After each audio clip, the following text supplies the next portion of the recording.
Konaefe 40 kilometre, Taldıkorgan'a 230 kilometre, Özkemen'e 1050 kilometre.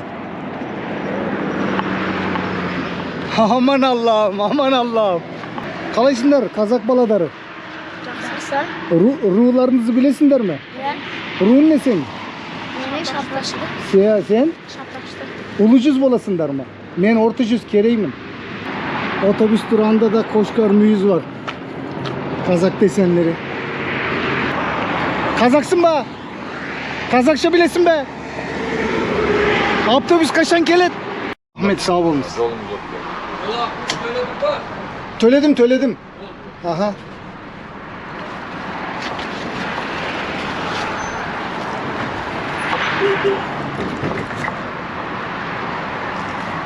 Au.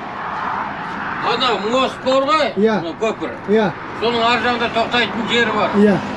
Сол жерде такси бәрі тоқтайды. Rahmet. Sağ olunuz. Evet. Yanlış otobüse bindim ama gene yerel halk yardımcı oldu. Gelebildiği kadar yere getirdi. Ondan sonra yolu tarif etti bana. Şu köprüyü söyledi. Oradan taksiye binersin dedi. Ama benim maksadım taksiye binmek değil. Burada yürüyerek, otostop çekerek hedefime ulaşmak. Şöyle bir alandayız.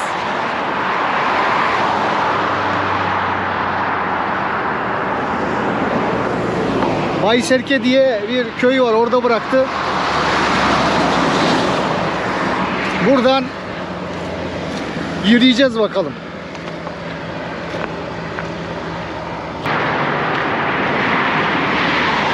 Hava çok sıcak değil. Orta güneş var, iyi gene. Yani büyük ihtimalle zorlanmayacağım diye düşünüyorum.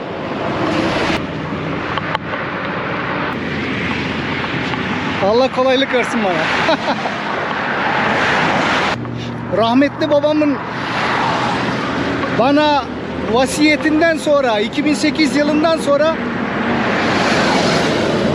bu projeyi planladım. Düşündüm. 2008'den 2026'ya kadar. Ve bugün yola çıktım Allah'ın izniyle. Ataların izinde devam ediyor.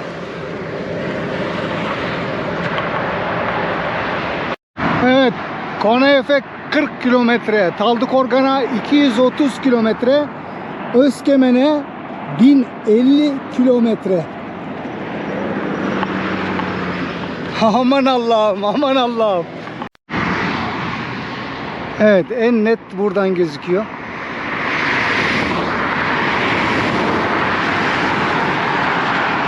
Bunlar şahin mi, atmaca mı, ne acaba?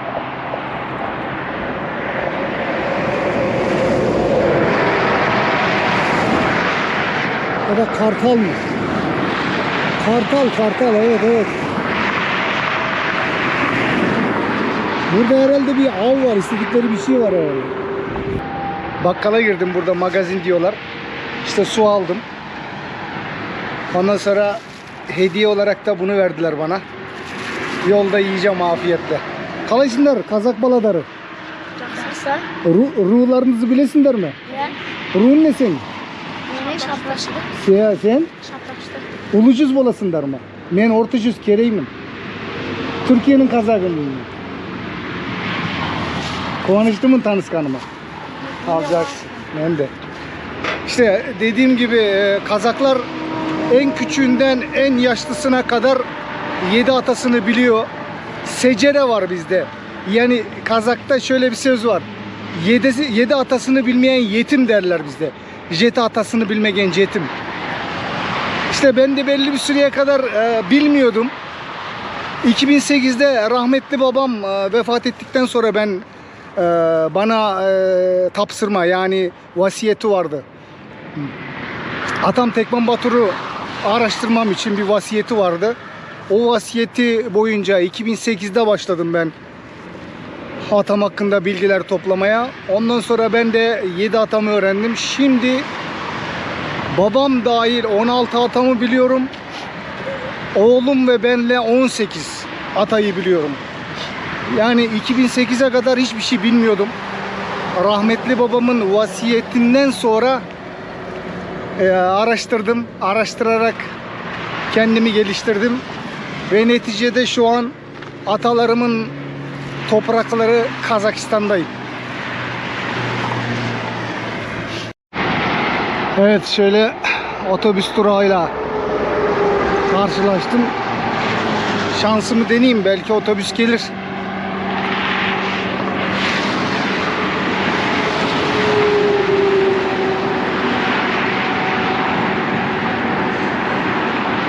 Evet, otobüs durağında da Koşkar Müyüz var. Kazak desenleri.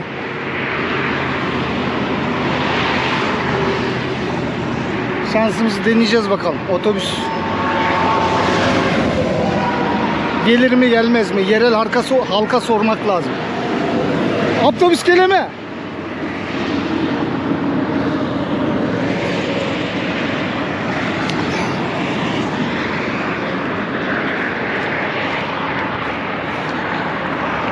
Kazaksın be. Kazakça bilesin be. Otobüs kaşan kelet. Bilmeysin be. Sen ultun ne? Horseman Kazak. Videoga düşüreyim mi seni? Men bloggerman koy. Ya. Düşüreyim bolama. Ya. Atın kim? Almat ya. Aken Çeşen Kazak mı? Mama Kazak papası. Oh maşallah. Ruhun ne? Ya. Bilem. Şeşendin ruhu ne? Kaspan koy. Oh maşallah. Bizge ciğen bolasın ha? Rahmet, kuanıştımın. Bilmeysin mi o kaşan kelet? Avtobus köp gelmeyin. Köp gelmeyeyim. Jaksi al rahmet, sağ ol. Ya Jaksi. Evet, bir gençle tanıştık. Babası Rus, annesi Kazak. Yani bize yeğen oluyor Kazaklara. Onunla biraz sohbet ettik. Kazakça benden iyi biliyor. Harika. Hani derlerdi ya, Kazaklar Rus diye. Ruslar Kazaklaşıyor burada. Yani o söylemin çürüdüğünün burada videosunu çektik.